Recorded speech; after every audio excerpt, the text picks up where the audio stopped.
ko talaga silang sampalin ng katotohanan. Bakit?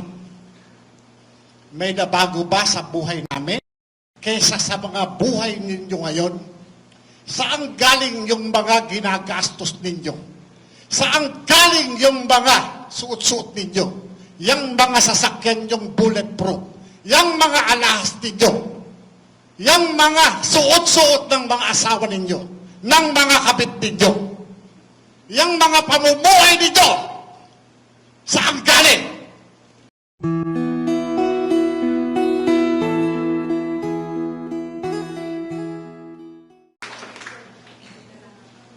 Magandang hapon sa inyong lahat. Ako po si dating PIDEA agent, Jonathan Morales. Alam nyo, napakatagal kong inantay yung pagkakataon na ako ay maimbitahan diyan sa House of Representatives. Subalit,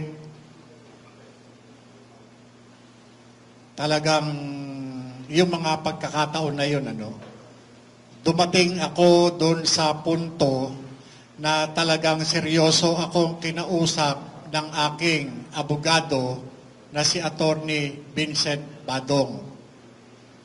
Ang tapang, kahit kailan, pwede mong ipakita. Subalit, depende sa laban na pupuntahan mo. Sa mga pagkakataong katulad nito, kung saan yung kalaban natin ay hindi lumalaban ng patas. Nagtatago ang mga ito sa kapangyarihan, taglay ng legislative power. Ginagamit nila yung kapangyarihang ipinagkaloob ng ating saligang batas.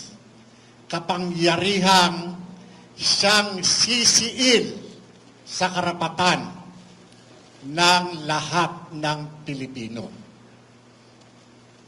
Bagamat nag-aagaw yung damdamin ko at doon sa maganda at legal na suhestyon ng aking abogado. Labag man sa kalooban ko, sinunod ko siya at ganun din ng konsensus ng karamihan sa mga kasama ko. Gusto ko talagang makaharap si Congressman Barbers, si Dan Fernandez, si Congressman Paduano at iba pa. Upang pamuka sa kanila, ginagawa nyo pa talaga yung mandato na pinagkaloob sa inyo ng taong bayan. Nanginginig ako bilang isang dating alagad ng batas. Ako, nagpapakamatay, nakikipagbarilan, umaharap sa bala, umaharap sa panganib para sa bayan. Kayo, anong ginagawa ninyo? Hindi ba? Anong ginagawa ninyo? Ikukulong ninyo ako? Sige, walang problema sa akin yan. Pero, sisiguruhin ko, kakalagkarin ko kayo at ilalantad ko ang lahat ng katarantaduhan nyo sa sambayan ng Pilipino. Yan ang gusto ninyo. Hindi ba? Ako lang at kaming mga vloggers ang kaya ninyo. Bakit hindi nyo imbestigahan si Bongbong Marcos? Bakit hindi nyo imbestigahan si Lisa Marcos? Puro kayo sindikato. Mga ipokrito kayo. Ha? Nakakanginig kayo ng laman. Nakakanginig kayo talaga ng laman. Ako, umaamin ako ng tao na napapatay ko. Kaya nyo bang gawin dyan para sa bayan? Alam nyo, sa totoo lang, pagka nakikita ko yung ganito, yung kinakaya-kayanan ninyo, yung sambayan ng Pilipino na nagpapasweldo sa inyo, nang liliit ako. Nang liliit ako. Malayo ito sa pinanumpaan natin nung tumanggap tayo ng trabaho sa gobyerno. Nangako tayo sa sambayan ng Pilipino na ipaglalaban natin ang kanilang karapatan. Pero asan kayo ngayon? Nasaan kayo ngayon? Kayo sana ang inaasahan namin na ipagtatanggol ang saligang batas. Pero ano ngayon? Wala. Kinatatakutan nyo, adik! Bakit? Meron dyan mga dating pulis, mga dating military. Asan kayo ngayon? Naging politiko kayo. Magnanakaw na nga kayo noon. Magnanakaw pa rin kayo ngayon. Mga liban!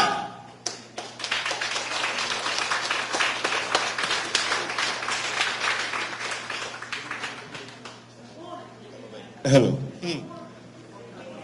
Oh. Kalma lang muna, Brad JM. Mr. Chair.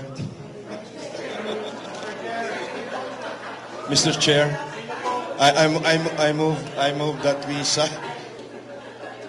Anyway, magandang hapon po sa inyong lahat. No, ako po si Elmer. Sorry. Okay. My name's Elmer. I'm E.B. Hogalbot on my social media accounts. No. May hapon ganin yung mga parts. No. Actually, when I woke up kanina, about 5:30 in the morning, parang si Erich Sylvester, no? Yung aking accent.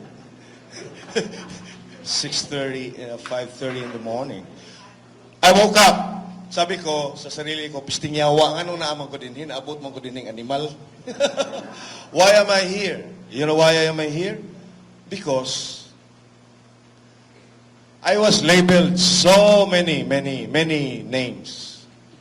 Because I chose to write my opinions on my social media accounts.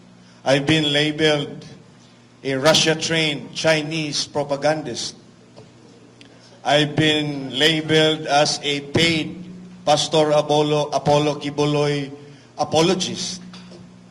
Most recently, I was labeled as a DDS double agent. Pero ako, wala akong problema niyan eh. You can label me anything. I don't really care. What I cannot accept... I'm sorry? Okay. What I cannot accept is for me to find my name published in the Inquirer, allegedly from a press statement of Dan Fernandez.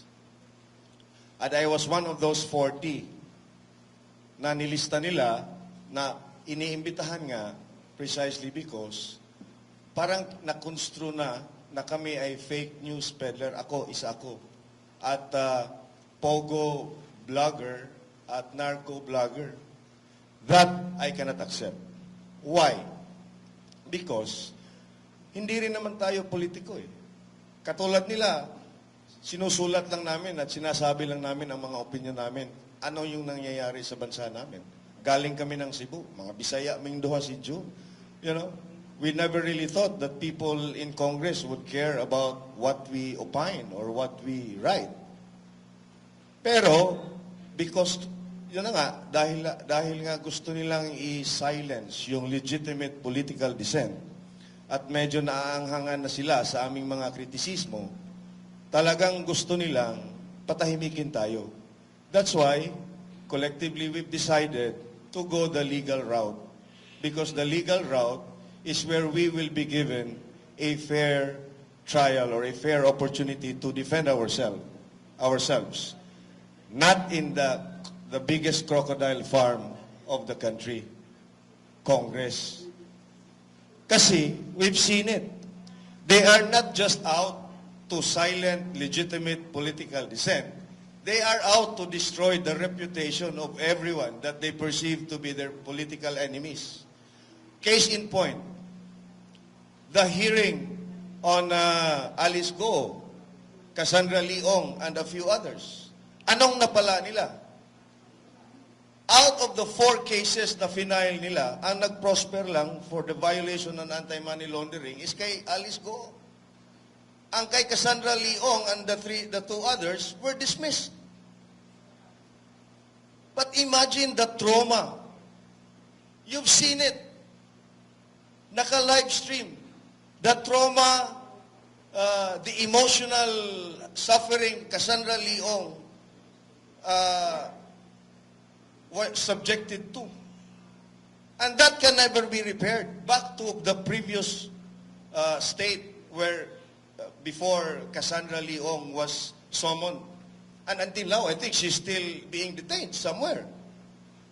Di ba? So kaya, yun ang napagdesisyonan namin. But did Congress offer an apology or offer an explanation? In fact, ang headline nun was just Alice Go, yung kaso. There was never any mention dun sa headline na na-dismiss ang kay Cassandra Leong. She just became a footnote in the history of that investigation of Risa Ontiveros. At yan ang gusto nilang gawin sa amin.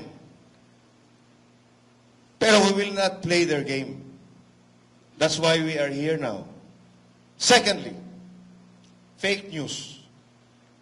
The biggest purveyor of fake news is Bongbong Marcos himself. And the biggest fake news until now is the 20 pesos per kilo na bigas. Di ba? In August of last year, during the KOJC siege, anong fake news ang sinabi ni Bongbong Marcos? Walang baril at walang tear gas daw yung mga polis na nag-raid doon. Di ba? O di, vlogger din si Bongbong Marcos. Di ba? Nagbablog din yung putang ina Neps. Di ba? So why not summon him? Exactly. Representative Luistro, who I think now is a younger sister of Leila de Lima, tingnan mo yung sinabi niya. Ha? Anong sinabi niya? During the bombing daw of the San Pedro Cathedral, I don't know anong bombing yun kasi it was bombed twice, once in 1981 and another one in 1993, if I recall. At sinabi niya doon sa hearing na utos daw yun ni then Mayor PRRD, no? Rodi Duterte. Samantalang piskal pa noon si PRRD. Di bakit hindi nila pinatawag itong si Luistro? And it's on record in the transcript of the stenographic notes of their hearing. Di ba? So again, kami po, no? Kami ni June, by June, mga Bisaya lang kami, but we chose to come here para maipakita namin sa kanila na kami po doon sa Cebu at the Bisaya speaking part of the country. Yeah, and with our lawyer, our able lawyer here, no? Attorney Erin, na ginawa na lang paralegal kanina. Sorry, attorney. So, nandito po kami, not only to bring the voice of the Bisayan-speaking part of the country, but, you know, lahat natin, kasi laban talaga natin itong lahat eh. Kung walang tatayo at walang titindig at walang makikibaka sa ating basic rights, talagang wala. Kasi wala na tayo. This is a totalitarian government. This is an absolute authoritarian regime. Make no mistake about it. And the only remaining option that we have, the last bastion of our democracy, is the Supreme Court. That's why we were there. And we hope na sasagutin tayo at papaboran tayo sa ating hinihingi. Alright, salamat po.